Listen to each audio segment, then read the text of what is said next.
Sun Tzu's greatest weapon wasn't the sword, it was the ledger. That sounds wrong, because we're taught to remember him for battle formations and mind games. But if you read The Art of War carefully, his real obsession isn't violence. It's cost, logistics, incentives, the hidden math that decides who collapses first. In Sun Tzu's world, an army didn't run on bravery. It ran on grain. Every day a campaign continued.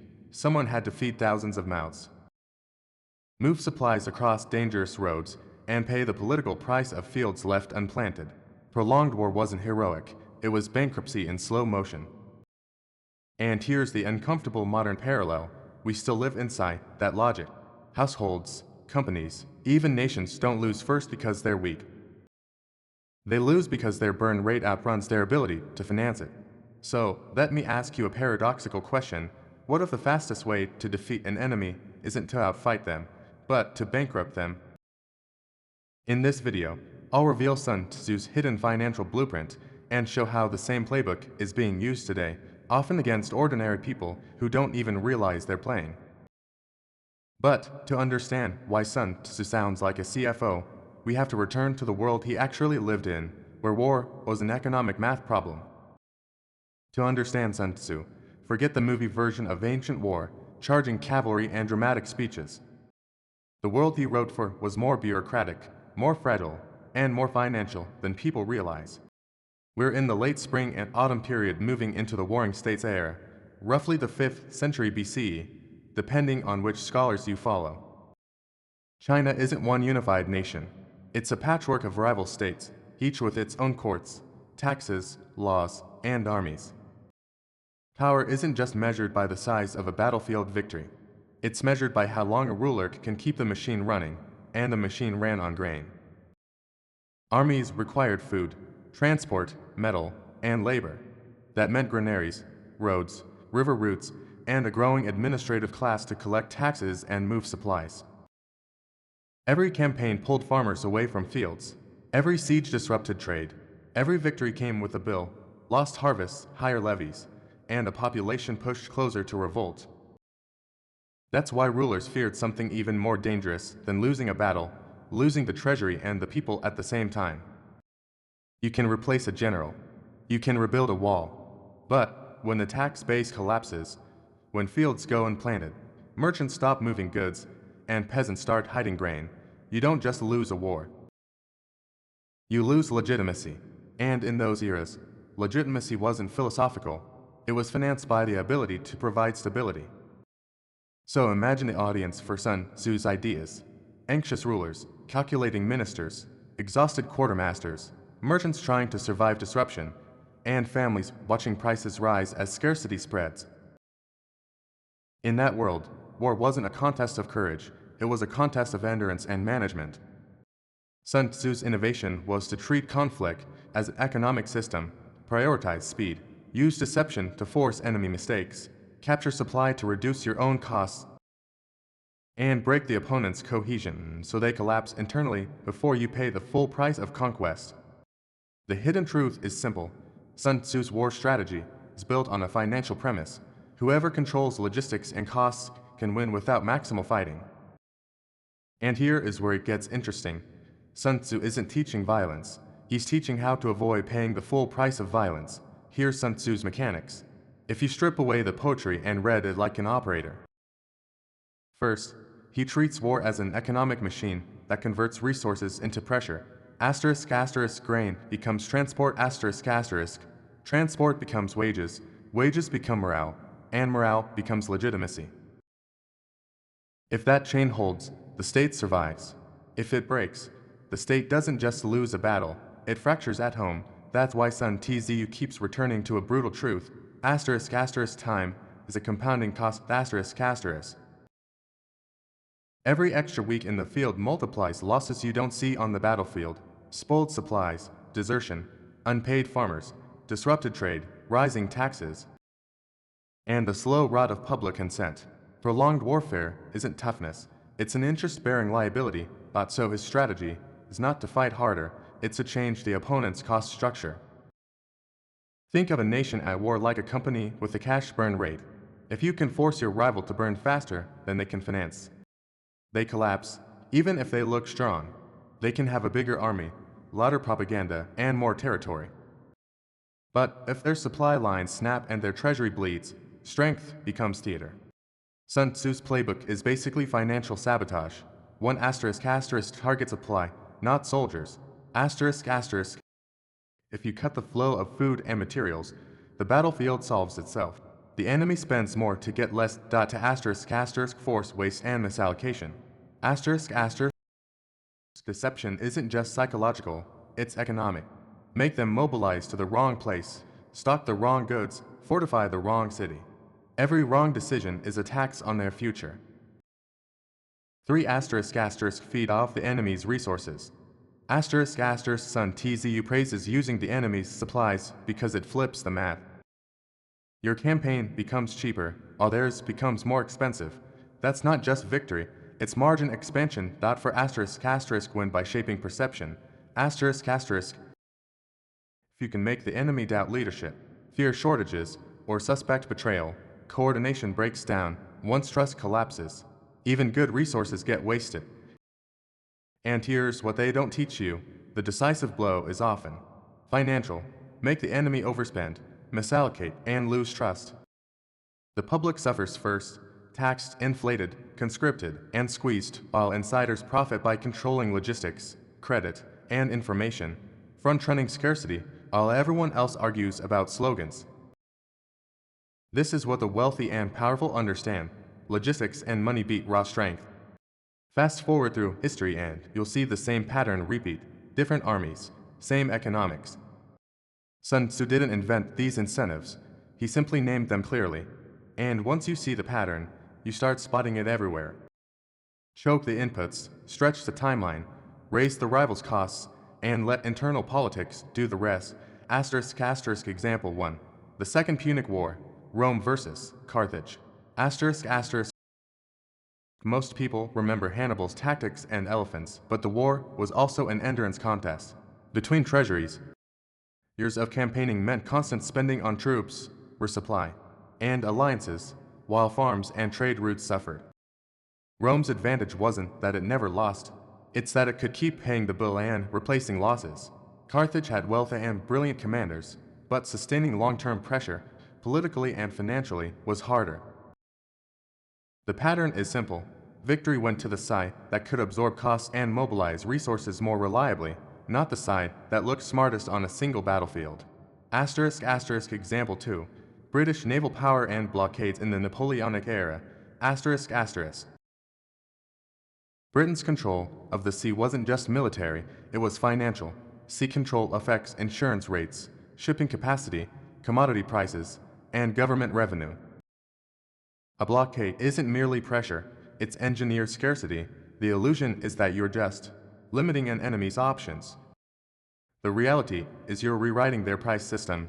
Inputs become expensive, shortages create unrest, and funding a war becomes harder as trade collapses. When trade routes are controlled, the enemy can still have an army, yet struggle to feed it, equip it, and keep the public calm. Asterisk asterisk example 3. World War II, oil, shipping lanes, and industrial capacity. Asterisk asterisk. WWI is often narrated as courage versus evil, but underneath, it was a logistical competition on a planetary scale. Oil supply, shipping losses, convoy protection, and industrial output decided what armies could do months later. Strategic bombing of refineries, factories, and transport nodes wasn't only about destruction, it was about raising the enemy's cost of producing power.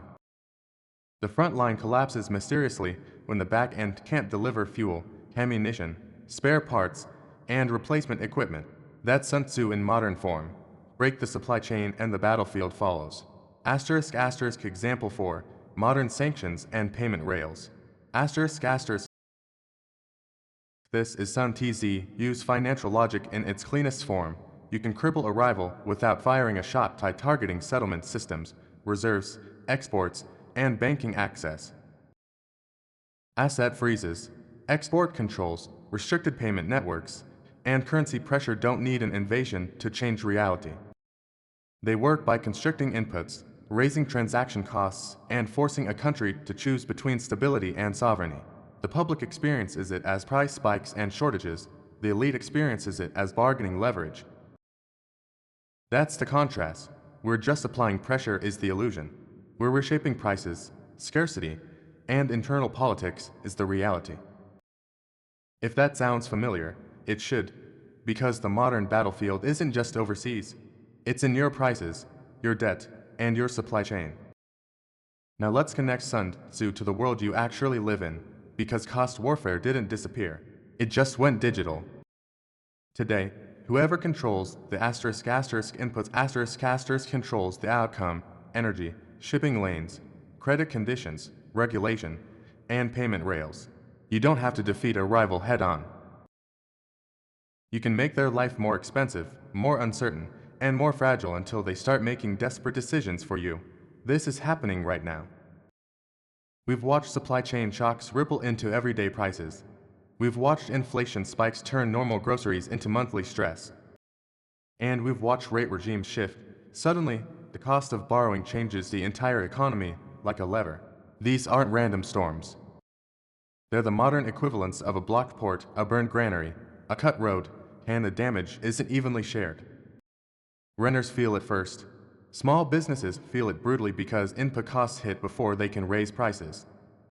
Wage earners feel it when raises lag behind living costs. Savers feel it when purchasing power erodes. Borrowers feel it when payments reset. Families feel it when essentials start competing with rent, fuel, and insurance. Here's where Sun Tzu becomes personal. Uncertainty forces bad moves. People panic by, at the top, lock themselves into high-interest revolving credit, or sell assets at the worst time because they need cash ***. That's not a character flaw, it's what happens when the environment is engineered to squeeze your options. Watch the warning signs, temporary policies that quietly become permanent tools. Rising reliance on revolving credit as a substitute for income, just-in-time systems that break into sudden shortages. Narrative wars that keep you arguing about opinions instead of tracking incentives and cash flows. Those who understand this pattern stop blaming themselves. They recognize the game. When costs become the weapon, confusion becomes the battlefield. And here's the protection FOMO most people learn too late. Every shock transfers wealth toward the prepared, toward people with liquidity, flexibility, and low fixed costs. If you don't understand cost warfare, you'll blame yourself while the environment is engineered to make you overspend and overborrow. So, what does this mean for you? If costs are the weapon, how do you stop being the target? So, what do you do with this, practically, without trying to predict the next headline? You do what Sun Tzu would consider real strength. You manage costs, protect flexibility, and refuse traps that turn small shocks into personal disasters. Lesson 1. Know your personal burn rate. Most people track income. Strategists track obligations Write down your fixed monthly costs, rent, debt payments, subscriptions, insurance, and ask a hard question. If my income dropped for 60 days, what breaks first? Then start reducing the obligations that force desperate choices. In a cost war environment, the person with the lowest burn rate has the most freedom. Lesson 2. Keep strategic reserves. Liquidity isn't laziness. It's leverage. A cash buffer and a few essentials buy time, and time lets you avoid panic selling, avoid bad loans, and wait for better opportunities. Every crisis rewards the people who can stay calm the longest. Lesson 3. Don't fight on the enemy's terms. Variable rate traps, high interest revolving credit, and too good to be true financing are modern ambushes. They look harmless in stable times, then explode when rates shift or cash gets tight. If a contract can change against you when you're weakest, it's not a deal, it's a weapon. Lesson 4. Build multiple supply lines. One income stream is a single choke point. One skill is a single point of failure. Build redundancy. A second skill, a side income, a stronger network, a portfolio that isn't tied to one scenario. Sun Tzu would call this not relying on one road for retreat. Lesson 5. Win the information war. Asterisk asterisk. Most narratives are designed to make you emotional, fearful, angry, tribal. Train yourself to follow incentives and cash flows instead. Ask, who profits if I believe this, and what behavior does this headline try to trigger? So, what should asterisk asterisk you asterisk asterisk do with this knowledge? Think like a strategist, reduce burn, build reserves, and protect optionality before the crowd realizes the environment changed. Because Sun Tzu's real lesson isn't aggression, it's discipline. The one who controls costs controls the outcome. The paradox is still true. The strongest side isn't the one that fights hardest, it's the one that bleeds slowest. That's the financial genius of Sun Tzu that nobody talks about. He understood that the fastest way to win isn't to throw everything into battle. It's to reshape the cost of battle, so the other side spends more than it can afford, for longer than it can endure, until collapse looks mysterious and inevitable. And that's why his ideas feel uncomfortably modern. Today, costs move through interest rates, energy prices, supply chains, and credit conditions. Insiders who understand this don't just react, they position. They keep reserves, control leverage, and stay flexible while everyone else fights the wrong fight. Here's the balance. You can't control geopolitics. You can't control central banks. You can't control global shocks. But you can control your exposure, your leverage, your liquidity, your fixed costs, and your ability to pivot when the environment changes. So I want to hear from you. Where do you see economic warfare most? Prices, debt, supply chains, or politics, Drop your answer in the comments. And if this gave you a new perspective, hit subscribe and share it. History has the answers. I'll show you where to look. In the age of finance, the battlefield is everywhere, but so is strategy.